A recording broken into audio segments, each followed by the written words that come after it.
What's up? You all right? What's up, City Hoops TV? This is Tim Howard. We're here with a DC basketball legend. He's the coach of the Maryland Nighthawks. He's the biggest all-time leading scorer, Mr. Lawrence Moten. How you doing, Lawrence? Good, my friend. Glad to be here. How's everything going with the season this year? Look, the season is going really well. You know, the guys are playing hard, and we're on a 2-game winning streak, and we're trying to keep it going. Tell me a little bit about your basketball history. A lot of people don't know everything you've done in your career from high school all the way up to where you are now. How did you get from a young guy playing at Curl High School to Big East all-time leading scorer to coach of the Maryland Nighthawks? Well, first and foremost, it all starts with hard work and dedication. I was able to work hard. You know, my mother instilled that in me. You know, what you put in is what you get out of anything you do. You know, I was All-American in football and basketball, and even when there was a situation of me getting my scholarship to Syracuse, I had to make a decision whether I was going to play football or basketball. I followed the man's path. That man be God. Followed his path, and I was able to play basketball. I stayed healthy. I was able to be the all-time leading scorer in Big East history. From that point on, did 3.5 years in the NBA, 3 with the Vancouver Grizzlies, who drafted me, and a half a year with the Washington Wizards. So, you know, from that point on, I played in Spain, Venezuela, Puerto Rico, Dominican Republic, Italy. You know, I consider myself a world traveler, but at the same time, you know, it's all about what you put in is what you're going to get out of anything you do. And I was able to stay dedicated, stay humble, and just be yourself, and everything else to take care of yourself. So from a professional aspect, did you find yourself in college? Was it surprising for you to end your career as the all-time leading scorer in Big East history? Oh yeah, of course. You know, I would be lying to you if I tell you that I was going to go to Syracuse and think I was going to be the all-time leading scorer. My whole thing is I just wanted to play, and no matter how much time I played, whether 4 or 5 minutes, just play hard for the time that I was in there. But it was a situation where one of the players, Adrian Autry, a good friend of mine, he went down, and it was a TV game, to be exact, against Florida State. And they had a very good team. They had Sam Cassell, Bob Sir, a guy named Doug Edwards, and their center was Doug Edwards. Yeah, he's a good guy. And another big guy, Rodney Dobar. And to make a long story short, this was the first TV game in Atlanta, and I was told that I was going to be the starter. And the first thing I did, I can remember it like it was yesterday. The first thing I did, I was looking for the payphone under the tunnel, under the arena, to call my mother. And I called my mother and told her I was starting, and her exact words were, "Don't give it back." And the rest is history. I never gave that starting position back, and I was able to be the all-time leading scorer in history. So once you finished your college career, were you even more surprised to get drafted? Oh, no, not at all. I wasn't surprised to get drafted. You know, I felt I worked hard for 4 years to be the best player I could be, you know, and to be the best team player. You know, I was drafted, and like I say, you know, it was a blessing because it was a dream of mine. You know, I always wanted, you know, even growing up, I always told myself I was going to play in the NBA or the NFL. So I was able to fulfill that dream, and like I tell these guys out here, you know, and I'm going to keep on saying it, what you put in is what you're going to get out. So with your time in the NBA, so you did 3.5 years, 3 with Vancouver, drafted you. What was it like playing at home with the Bullets? With the Wizards, it was a great thing playing here with the Wizards for the simple fact, you know, this is my hometown, and you're playing in front of your home crowd. Even though I was on the West Coast when Vancouver drafted me, nobody really got a chance to see me because I was so far away.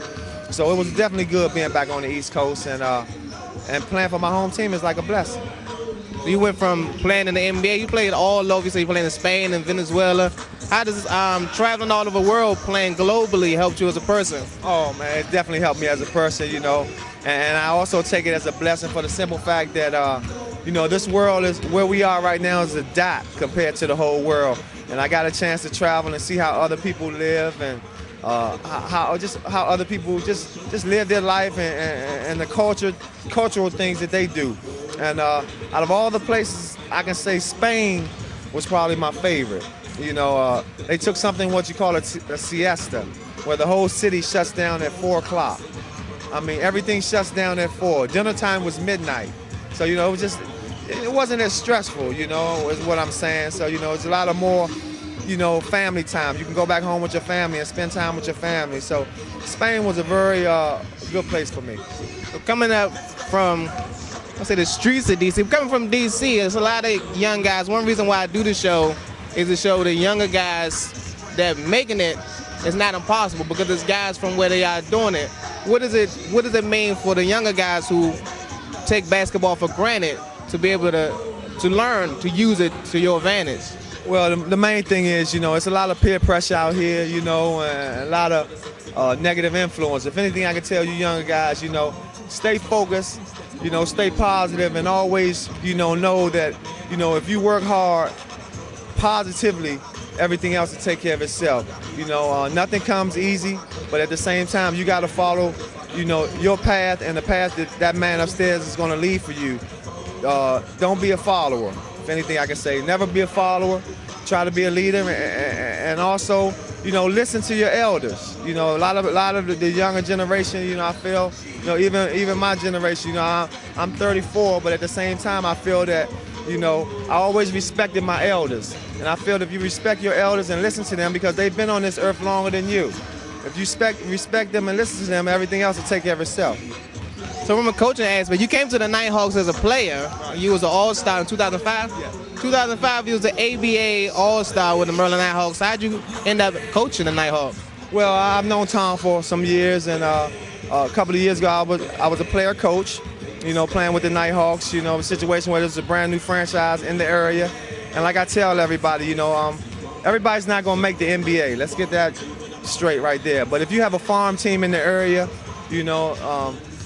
that's very competitive, very fan-friendly, and doing something you love to do, and also use this as a stepping stone. Some of these guys, if they play well, you can get a call up in the NBA, situations like that. So this is a great thing here and a great organization to have something like this Maryland Nighthawks team here, for the guys that might be on the cusp or might just want to just stay competitive. So what's your next move from here? Is it coaching in the PBL is your last stop, or you want to further your career as a coach? Well, of course, you have to crawl before you walk. My game plan is, to keep on striving as a coach, maybe get into the NBA scouting or something like that, but, this is my arena. This is what I've done professionally for 12 years, and all I know is to teach the guys the right way to play and how to be professional and how to love the game, man. That's very important. If you don't love it, don't even do it. It's all about the love of the game. And Lawrence Moten is showing his love for the game, his love for the city, because he's still living here. He's in Northeast where he lays his head, so he hasn't forgot about where he comes from. He's here representing for the Maryland Nighthawks. Done a lot of things in his career, representing for DC. Thank you, Lawrence, for your time. Congratulations on everything you've done in your career. And that's Tim. We're here with Lawrence Moten. We'll be back with some more.